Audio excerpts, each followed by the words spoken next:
Welcome, everyone. I'm so excited this morning to introduce Kate Roberts. This is session 1, workshop 1, and Kate's going to be talking to us today about balancing whole class text with choice, reading in the purposeful, joyful classroom. Kate is a member of the Educator Collaborative Network. She's a national literacy consultant, top-selling author, and a popular keynote speaker. Many of us know her from her work at the Teachers College Reading and Writing Project, where she was a lead staff developer for 8 years. I know she taught us so much during those times. Her work with students across the country had led her belief that all kids can be insightful academic thinkers when the work is demystified, broken down, and made engaging. And every time I watch you, Kate, you also make it really fun with kids. You can learn more about Kate's work as well as access her videos and other resources at kateandmaggie.com. We hope you join the conversation today on Twitter. You can do that by just adding the hashtag, the EdCollabGathering, #1, because this is workshop 1. So we'd love to hear your thoughts and questions and keep the conversation going. So at that, I'm going to hand it over to you, Kate. Awesome. Hi, everybody on the internet. This is always a somewhat odd transition to get used to be talking into the void and just looking at my face. I would prefer to be looking at all of yours. But we soldier on. And I'm excited about this topic. I'm passionate about this topic. I'm also nervous and worried about this topic because what we're going to be tackling today is wrestling with, looking at, examining our relationship to the whole class novel. And by that I mean what it means to have kids all be reading the same text with the same text in their hand day after day. And for most of us, we probably fall into one of a few different camps or lean towards one of a few camps. Some of you might teach primarily with whole class texts. And in fact, that might be for I know for many teachers that I work with, particularly in high school and in middle school, it's almost odd to label it whole class novel teaching because it's just teaching. Like when I grew up, that's what my class was like, right? Like we studied a book for weeks at a time with a teacher who knew the book really, really well and was guiding us through the work, through the book, page by page sometimes, right? And when I studied teaching, I promise we'll get to content, but I have to do a little autobiography stuff to set the stage of sort of where I'm coming from and where my pedagogical notions and beliefs have stayed the same and evolved over time. When I learned how to teach, I went to Teachers College, but it wasn't at the Reading and Writing Project, and I studied under brilliant professors in the English education department who taught me how to teach whole class novels. So I grew up with whole class novels, and then I learned how to teach using whole class novels with kids. Not only that, but I am the child of English professors. And so I grew up watching my dad teach, certainly using whole class novels and lecturing on them, right? Like hour-long lectures about the text. So some of you may be in that situation, either in your past or in your present methodologies. Some of you might be where I am sort of more now, or where I came to, which is what we might call like a reader's workshop philosophy and methodology.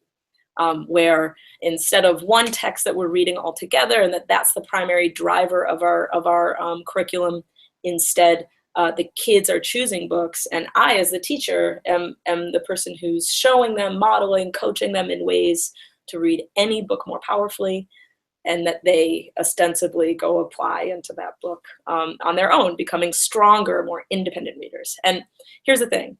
I came from a whole class novel mindset. It was all I ever knew. And when I first got a job in Brooklyn, New York, I imagined I was going to be a high school English teacher. I thought I was going to teach seniors. In my inexperienced mind, I thought we were going to be talking about philosophy. Like I was going to be like existentialism. Let's bring out the Camus, right? I was all about it. And there was a hiring freeze the year that I graduated with my teaching degree. And so I couldn't get a job. There were like no jobs. So I looked and looked and looked, and things were getting pretty crunch time. And down the street from me was a middle school that was hiring, which to my weird snobby mind felt like death. But I needed a job, and I got a job, and the woman who hired me, the brilliant Melanie Woods, asked me, "Do you know TC?" Meaning Teachers College. And what she meant was, "Do you know Teachers College, the Reading and Writing Projects work, aka do you know Reading Workshop?" And I was like, "Yeah, I know TC. I went there, so I know how to get to the cafeteria. I know how to," right? So we had this total misunderstanding. I said, "Yes, I know TC." She was basically like, "You're hired." I walked into my classroom, and there were baskets of books. And I remember my first instinct was, I said, "Hey, this is great, but can you just like move all these books out of the way? Because this is like a lot of clutter in the room." So I was pretty resistant to Reader's Workshop at first. And I think I had some decent reasons for being resistant. I didn't know how to get it going productively. I didn't understand the philosophies behind it. And I didn't have any experience in learning this way. Obviously, I became a true believer. What I found in my teaching experience was that I was able to get my kids to read in Reader's Workshop. Because the dirty little secret for me in my schooling when I was in high school is that while we did whole class novels all the time, I really didn't read a book until my senior year. And even then, it was like a couple of them. I learned how to skim books. I learned how to fake my reading. I learned how to answer questions that the teacher asked me without having read the book. And I found that with my kids, it was also my students, when I got into the classroom, it was also a real challenge to get true reading happening. And I felt like I was able to do that with Reader's Workshop. I felt like I was able to get kids to read. And then almost more importantly, I felt like I was able to help them grow in their reading. Like I saw my kids get better as readers in my care. Like they left me knowing how to read books more independently and more powerfully than when they came to me. So I say all of that because probably you, as I, come from a pedagogical history, right? Like we have a story, we have a set of belief systems that either stayed the same or changed over time. And I think sometimes we can become overly, I don't know what the word is, dogmatic, dependent on those pedagogies. For example, in Reader's Workshop, what I found for myself and my colleagues is that it became almost like a bad thing to suggest teaching a whole class novel. In other words, I went from thinking that's the only way to teach in the world to fundamentally believing that whole class novels, this is a light touch. I'm going to be dramatic now because why not? It's the internet. I can't see reactions anyway. But I sometimes would lean into this belief that whole class novels were almost like bad for kids, or there was this tone or this vibe that teaching a whole class text was bad for kids. And there were real reasons for this feeling, and reasons that I actually still believe are kind of true. For example, whole class novels, when all kids are in one text, create inherent inequity in the classroom. You know, if a kid can read that book, they're good, right? If a kid can read the whole class novel independently with strength, then they are going to be so much better off than the kids in my class that are not able to read the whole class novel with strength. For the kids who found it easy to read these books, it was going to be easy, the class. The grades they were getting were going to be simple to get. So I had a problem ultimately with whole class text because of the text difficulty. The other reason why, and sometimes I say like when good whole class novels go bad, that whole class novels felt problematic for me ultimately was the amount of time that we spend in them typically. I know in my school when I was growing up, we would spend like 8-10 weeks in a novel. And the result of that, primarily, like predominantly, is that we started to really not like those books. There were exceptions, but I have to say that the 8 weeks I spent in Ethan Frome, I did not like Ethan Frome, and in fact, I would have said to this day that I don't like Ethan Frome, except that I actually picked it up recently and started reading it, and I was like, damn, that's beautiful. But I didn't have a chance to access that beauty because I was being sort of pummeled with the text at the time. So one problematic thing about whole class novels is text difficulty. That's been talked about a lot in the world. Another problem with whole class novels is the time we spend in them that we, I've heard someone say sometimes it feels like you're torturing the life out of the book. The third difficulty or issue that comes up with whole class novels is this idea of transfer. So I could get down with getting in a book that's a struggle for us, right? And spending forever on it. I could get down with that. If at the end of that 8 weeks, that 10 weeks, that 6 weeks, that 5 weeks, I could look at my class and say, you know, the experience we just had with Of Mice and Men, it made my kids better. They are heading into the next book they read stronger, more powerful, more independent, more sophisticated as readers. But that's not exactly what I have found happens. Then instead, when we're in a kind of traditional whole class novel structure, what winds up happening often, not for every kid, but often, is that kids stay the same. So our strong readers stay strong. Our kids who are having a little more trouble with the text we're throwing at them, or who don't self-identify as readers, are continuing to have that identity and to have those struggles or obstacles in their way. And we're not necessarily doing what we need to do to mitigate that. So I became kind of a true believer in Reader's Workshop, partly because I saw that it was working, and secondly, because it really started to expose or highlight for me some of the real troubles, I think, with whole class novel teaching in that sort of traditional way. So the thing is, though, that as I became a true believer, as I kind of drank the Kool-Aid of Reader's Workshop, I missed them. I'm gonna say it. I missed them so much that actually in my 8th grade class, I wound up sneaking in a Romeo and Juliet unit at least once a year. And over time, I started tinkering with how to make that unit a little bit better. I missed my whole class novels, and I think there were some really good reasons for why I missed them. So first of all, just check in with yourself now. I know we can't communicate with each other, but you know, I tell that story not just so that you can hear more about me, but to kind of get a sense of, like, where are you in this? Are you someone who is a whole class novel teacher? And if so, did the problems I just bring up, do they resonate for you, or do they not feel like issues in your classroom? If you're a full-on Reader's Workshop person, have you ever missed the feeling of being in a whole class text? Or are you someone like me very recently that's been trying to, like, mash them together? Because whole class novels, you know, it's one of those things, we've been doing them since, you know, the beginning of time because they have value. Like reading a text in a community of people, a whole class, led or facilitated by someone who knows that text really deeply and really well, it can build an incredible sense of community in the classroom. One story that I have from my teaching is that I taught Romeo and Juliet every year with my 8th graders.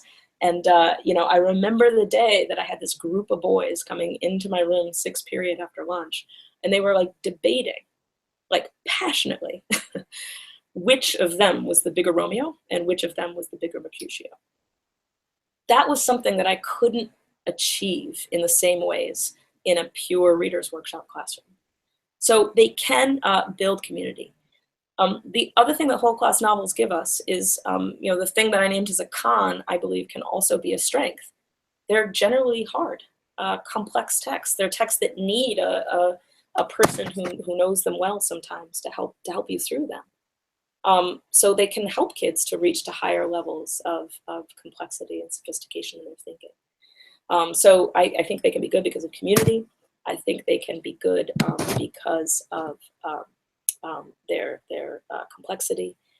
And I think the other reason why they can be powerful tools or a powerful method is because they're the future for a lot of kids, right? Like, I was an 8th grade teacher, and at the time, the high schools that my kids were going to were not going to be doing Reader's Workshop anymore. The kids weren't going to choose their books. They were going to be given the book. It was going to be a whole class novel chosen by the teacher, and they were going to be asked to contend with it.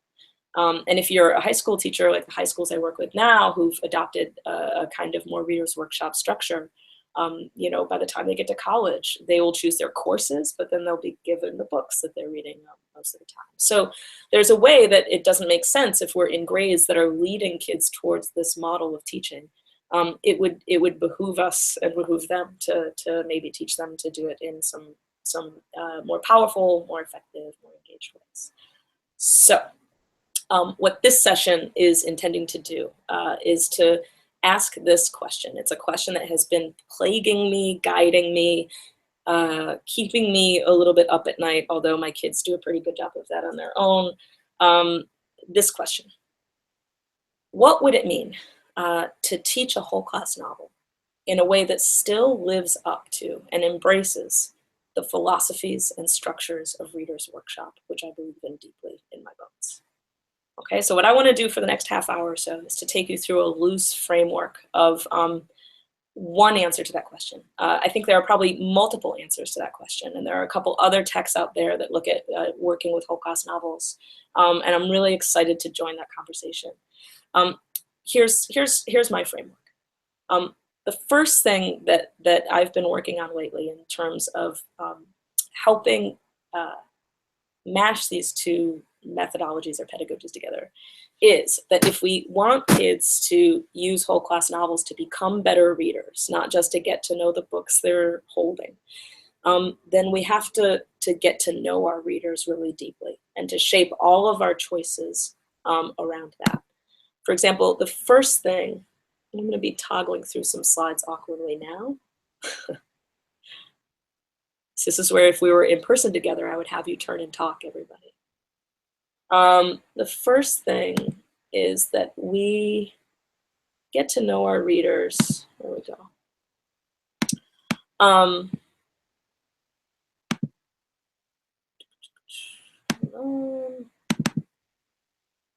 Hey, there we go. Okay, so we're going to get to know our readers, and the first way that we want to get to know them to make this work more effective is that we want to get to know what skills that they most need work around. What I remember from my whole class novel teaching is that what we did was everything in the novels we read when I was growing up. We did every single reading skill almost every day, right? Like one day we would work on recall stuff, like the important things that happened in the chapter. Then we would move on to author's craft and looking at why the author used this image in the chapter. Then we would also think about how this relates to the theme. We would also look at character work, right? It would all just be kind of like randomly mashed up together every day. And the teacher would primarily ask questions that we would try to answer. And so instead, one thing that I'm suggesting is that if we want to adopt a whole class novel methodology that keeps kids at the center, that we're going to have to choose what skill or skills are going to be our main focal point. Now, this does not mean I'm not going to cover some of the other skills, but that there's a skill that I'm going to really teach. And to me, I think that's an important distinction. Like, teaching signifies something to me. Like, teaching is wicked hard. It means I have to repeat myself over and over again, right? Because I'm constantly humbled by the amount of time and repetition it takes for human beings to learn a new skill. Like, not just kids, me. It is so hard to learn how to use a new muscle that you didn't have before. So when I say I'm going to teach this skill in this unit, that means I'm saying I'm going to repeat myself multiple times. It's going to be something that we work on over and over and over and over again until we get better at it independently.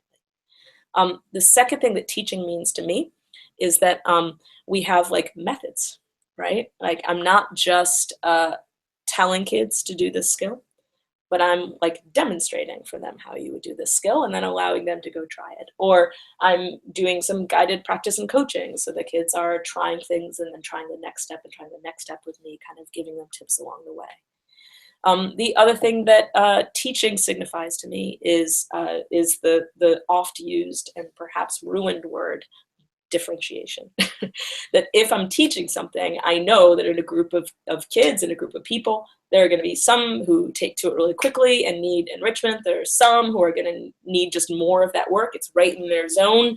That's awesome. And there are some for whom that skill isn't going to be perfect and they're going to need more supportive work to help them get to that place, even if we're doing the same thing all together. So to get to know our readers, we're going to choose a skills focus, and we're going to gather strategies for that skill. I think about it like I took before I left New York City for Connecticut, where we live now, Maggie and I took a pizza making class, specifically a gluten-free pizza making class, which I know feels like an oxymoron, but we did it and it was pretty tasty. And, you know, it struck me that in that class, the teacher didn't talk to us about pizza, right? The teacher didn't ask us questions about pizza and then have us answer it. Like, she didn't say, so what's the main ingredient in a pizza? Anyone? And then wait for someone to raise their hand, call on them. They say like cheese. And then the teacher's like, no, that's not exactly it, right? She didn't do that kind of like back and forth questioning that I know I find myself falling into so often. She didn't give us a handout on facts about pizza and say, study this, there's going to be a quiz. Because the fact is that what she wanted is that she wanted us to become better pizza makers, not more knowledgeable about pizza. And so she demonstrated, how do you roll the dough? She demonstrated at what ratio do you put sauce to cheese? I mean, the answer to that obviously is lots of both, but whatever. She had us practice right away and then came around and gave us feedback immediately, not in like 2 weeks after we handed her our pizza quiz, right? And so this is the kind of spirit that I think we can bring to our work with whole class novels, really our work in any mode of teaching or reading.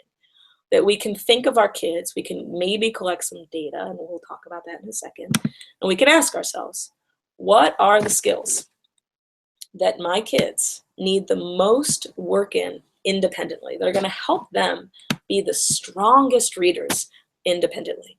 And we can name that as kind of a skills focus for that unit. That picture is my son learning how to read. So for example, I give this list because it's my favorite list. You know, one of the things that really helped me to think about reading in general and teaching specifically is that while I don't want this to stand up in some weird data court or some, you know, I don't want to be called to the judge's bench to answer for this list. It is really helpful for me as a teacher if I can think of reading skills as being on a kind of hierarchy.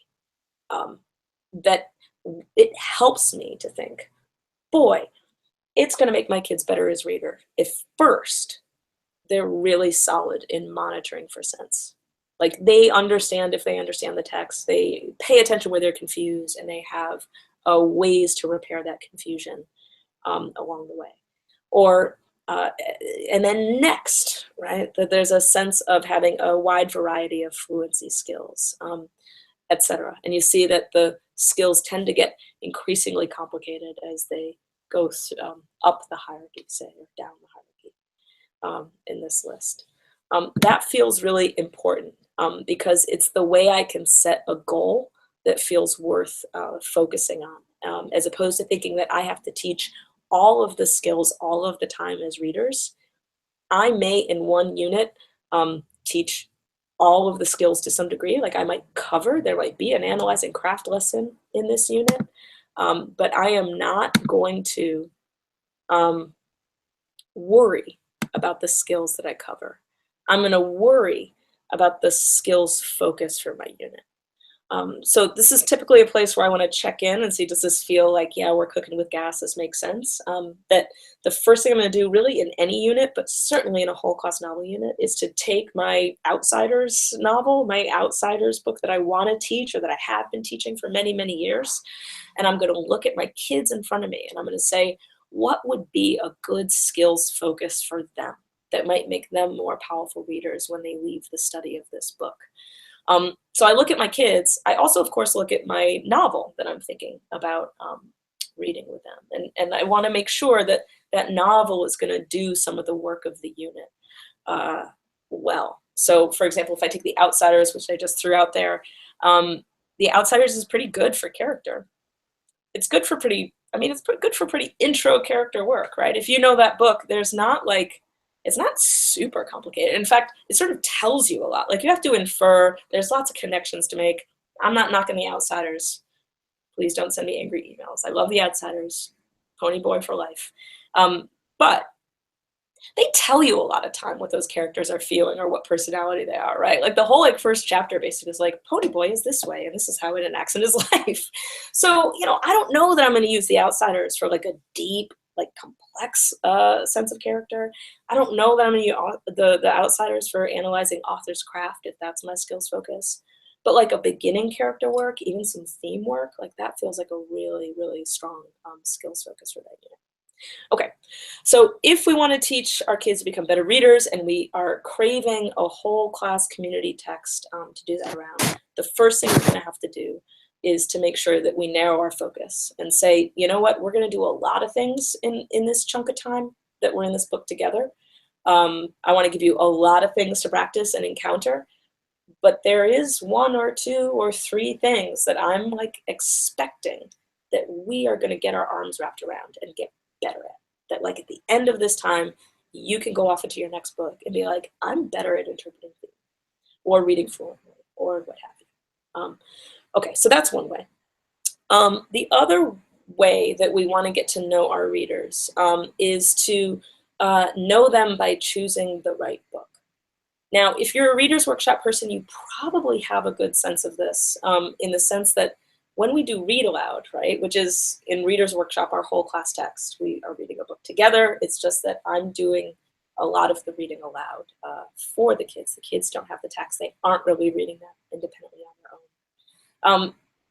And usually we're really striving to choose a book and read aloud that the kids respond to. Although I find the same issues come up with book choice in Reader's Workshop as in a whole class novel unit. And it's this, that sometimes, like as the year starts or the unit begins, you know, we kind of think about what book we're going to use, if we think about it at all.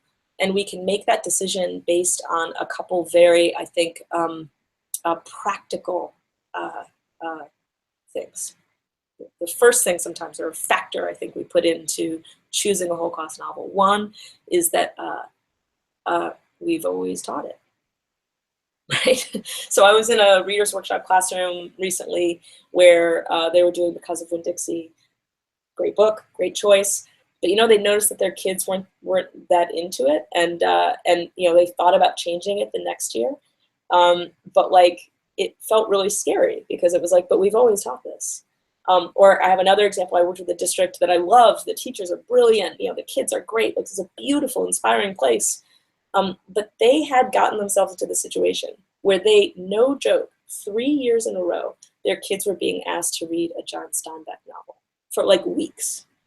Like, I love John Steinbeck. I'm down with John Steinbeck, but like that's too much John Steinbeck, right? So the reason why is that, well, it's just always been done this way. And so we want to pull away from choosing books just because they're the ones that have always been here in our building. It's the legacy of units past. That might be a reason to choose a book, but probably we're going to want to think about some other factors for our kids when we're choosing a whole class text that we're going to spend a good chunk of time on. First, we want to think about difficulty. And while this may not be a book that every kid can read with strength, and hopefully we'll get to that in this presentation, or I'll divert you to some resources that can address that. It's not that every kid can read this book with strength, but it isn't bananas difficult for a lot of the kids in my class. And I think we know the feeling of, you know, we know the feeling like when I got to college and someone gave me Ulysses by James Joyce for the first time, I couldn't get through a clause without having to stop and be like, what did I just read? And I think that we want to be really aware of that. I worked in a school where social studies was reading a book, which was fantastic, right? The social studies teacher was really adopting literacy and trying to get into a text together. And they were reading My Brother Sam is Dead. And I was working with a boy who the teacher was saying was having trouble with the text. And so I just had him read a little bit aloud to me and tell me what he had just read. And same thing, that book to him felt like Ulysses did to me when I was in college. He could not get through a clause and tell me what he had just read. I would argue that choosing a book that is profoundly difficult for our kids and expecting them to read it on their own without support for how to tackle tough text is somewhat unethical. That we have to choose books that, even if it's hard, even if it's a challenge, it doesn't feel like it's impossible. We don't give kids texts that they have to cope with. We give kids texts that they can try to read. So one, we do want to be aware of difficulty. When we're choosing a whole class text, whether it's read aloud or a whole class novel, we also want to obviously think about interest. And one really great place I'm working with in Connecticut here did this great thing where they're going to every year give polls to the kid, to have the kids choose what some of their whole class novels are for the next year before they do ordering, so that they can order thoughtfully and think about the books that the kids really want to read. Inside of that choice, I think we have to think about identity when we're choosing books. And that it is so easy when we get into higher level texts to all of a sudden find ourselves in a situation where every book we're reading with kids are written by the same type of person, by the same identity, often white, cisgendered, middle-class men. And while those books have value and we want them in our class, for sure, they're a part of a kind of legacy of reading. I think one of the things that I have to do continually as an educator is to humble myself to understand that I have drank that Kool-Aid, right, of just assuming that those are the books that are worth reading. And I can struggle against pushing myself to make sure that many identities are represented in the books I choose. For many, many reasons. I think Dr. Reese's keynote is a great example of that. That takes work, and it takes effort, and it takes reflection, and it takes pushing and getting out of our comfort zones. But we, I think, have to do it, partly because our kids need to see themselves in books. You know, I never read a book that had a character like me in it until I started reading some tragic plays with gay characters in them, where the gay characters were either horribly demented or died in the end. And it does something to you as a young person to not see that. And I know many, many people share my story. Also, as Dr. Reese mentioned at the end of her keynote, it is not just for the identities that are not represented well in books, but that we want to make sure that the kids who belong to some of the privileged identities also understand that theirs is not the only story out there. So we choose a book thoughtfully for our kids, that we're thinking about difficulty, we're thinking about interest, we're thinking about diversity. And then if we want our unit to go well, the other thing that I think we need to really tackle that is incredibly painful, and so I want to, if you teach whole class novels, steel yourself, because this is the part that's the hardest for me, is I do think we need to tackle time. That we need to think like, I prioritize some other things beyond me as the teacher being in control of every page of this book, and making sure that every kid in my class gets every single aspect of this novel is less important to me. And so because I believe that, I'll say it's less important, although there's certainly a debate to be had. It's less important than my kids becoming stronger readers. And kids, when they're in a novel for 4 weeks, 5 weeks, 6 weeks, 10 weeks, they stop often engaging with the text, and instead often they start to go along on the ride that the teacher is laying out for them. It creates a kind of dependence that in many kids, and I know there's exceptions, your classroom might be one of them, but in many kids it creates a kind of dependence where they just show up to class and they're kind of waiting for the teacher to tell them what they're supposed to think. And they know that every part of that book they're going to get support for, the answers for, etc. And I think that that doesn't represent really what reading is. You know, when I had that experience in high school where teachers took me through sort of every page of the book, and then I went to college, and like I was pretty shocked when college, what my professors expected me to do is they gave me a book and they said, by next Thursday, be ready. Have read it. Be ready to talk about it. Be ready to think about it. that kind of independence had literally, that kind of rigor of like reading a book quickly and comprehensively had never been given to me in the 12 years that I had been a student previously, and I drowned. Like I got D's, that first year until I learned how to cope. I think we can do better, and that means that if we teach a whole class novel with our students, if we engage in that work, then we've got to make sure that we are cutting the time down that we're using to teach, and that can be quite painful, because what it means is we're going to look at this book and we're going to say, which parts of this book do I absolutely, like, I need to be with my kids for this chapter. Like, they need it, I need it, this is a huge chapter, huge things happen, or it's beautiful and it breaks my heart, opens my heart. We have to have a communal experience here, because that's sort of the point of this anyway. And which are the chapters, which are the sections that it is important that they're read, and there's things that happen there that need to be brought out, but I'm going to let go of the control a bit, and I'm going to offer my kids independent reading for that time, either in school or at home. When we do this, when we kind of go through our book, I'll show you an example in a moment. When we go through our novel and kind of break it down to like what parts need to be done with kids versus what parts can be done, there it is, which parts can be done more independently. We can move through it faster, and ironically or unexpectedly, one of the effects that has had is that I found that the kids engage more with the book, knowing that they're going to be in it for 2 weeks or 3 weeks as opposed to 8 or 10 or 6. One example here of a broken down novel into time is, this is a pacing chart for Fahrenheit 451. And so what we did is we thought, okay, there's going to be a few different modes of encountering this text. Sometimes we're going to do it as a classic read aloud, where I'm reading aloud, or kids are reading aloud, and we're stopping and working with the text as we go.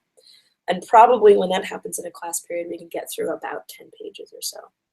Sometimes I'm going to use also sort of classic Reader's Workshop structure, where I'm going to teach a mini lesson. I'm going to teach a strategy for how to do our skills focus. And then the kids are going to read on their own in class. And if they have like 25 minutes to read, 30 minutes to read, usually they can get through around 15 pages or so.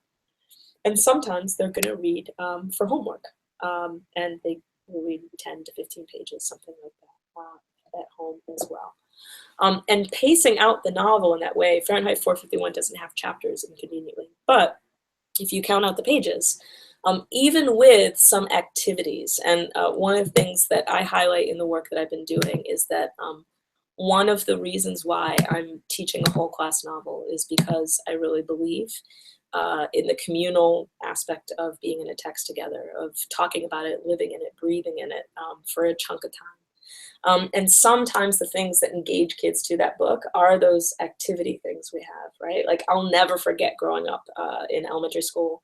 I think we were in The Outsiders, and our teacher did that thing where you do the blue-eyed kids and the brown-eyed kids, and you give kids different privileges and less privileges, and you look at what happens.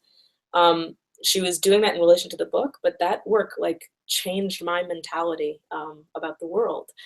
So we want space for that. So even with some activities, some days that don't have to do it necessarily with your skills focus, Fahrenheit 451 can take about 12 days to move through.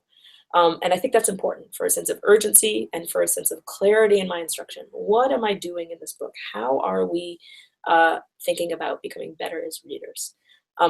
Another reason why we want to go through the book relatively quickly is because I believe wholeheartedly that this work hinges on the question of, what are my students able to do on their own now that they've been with me? And that's true if I teach a lesson and I ask them to apply it. What matters is what they took from that lesson, not what I did, right?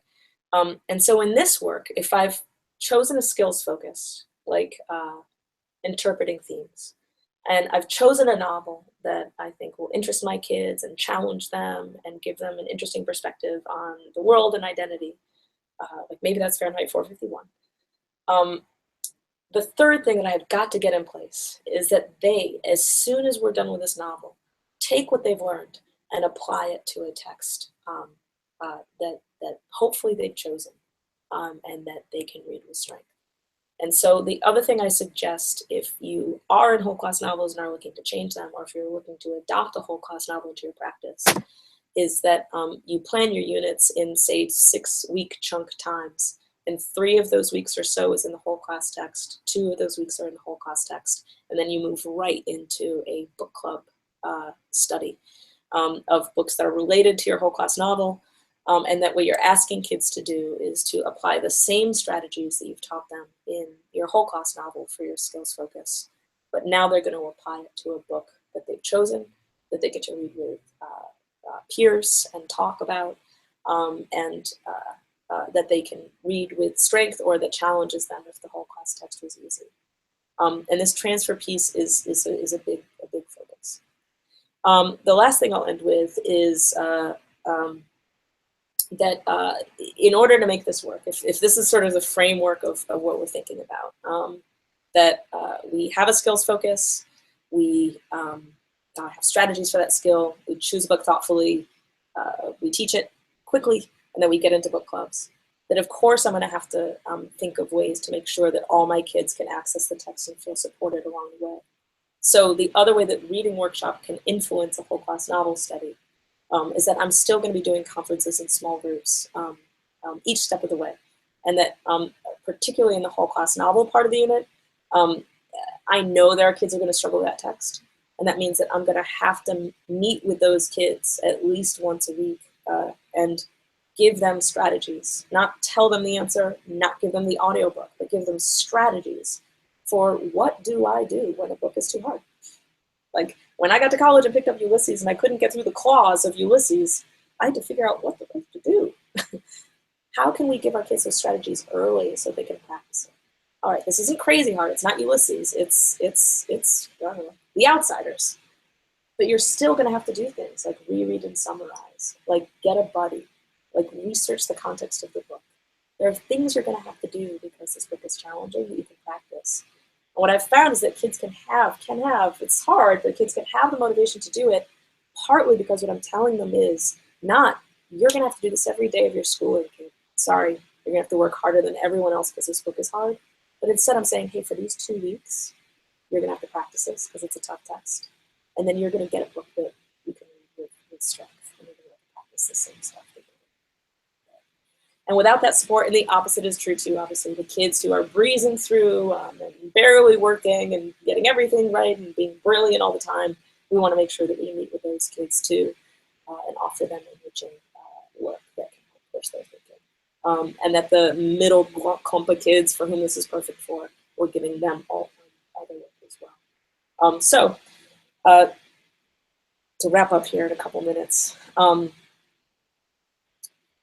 if you're sitting here and you're like, I do Reader's Workshop and I have no interest in doing a whole class novel, I want you to know that, yay.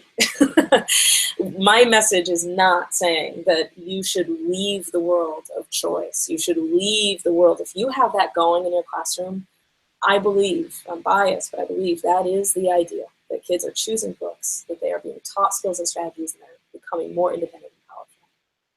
But if either you're in a Reader's Workshop class and you are craving for a variety of reasons that whole class novel experience, or if you teach whole class texts and it is not going the way that you dream of for your students, that it's not igniting a fire in your kids for reading, that it's not making them better as readers, that I think that's a question that's worth us as a profession struggling with. As opposed to what's sort of happened over time, which is we just sort of keep those camps separate and don't talk about what can happen in the middle. There are solutions to be had, and it's worth it for our kids. Thank you very much. Thanks, Kate. We could listen to you all day. Twitter was all over. Everyone was listening. I think so many of us really appreciated you sharing your journey. I think in teaching and learning, a lot of us don't take that time to take a step back and look at how we've arrived where we are. And I think honoring that journey is really helpful to so many teachers, because I think many people, elementary, middle, high school, feel that community part of the whole class novel, right, is something we do struggle with. So I think you gave people so many great ideas in your framework. First and foremost, we got to look at our kids. We can't forget the kids. I think your ideas around transfer were really important, that every day we have to think, what am I doing and how is this helping them, and can they apply and move on? And that was just, I think, really important. I think thinking about identity in the books that we choose is something we're all thinking so much about. In the morning keynote, I went in my refrigerator, found things I never noticed before either. So it is really humbling to think about the work that we have cut out in front of us and making sure that that's happening.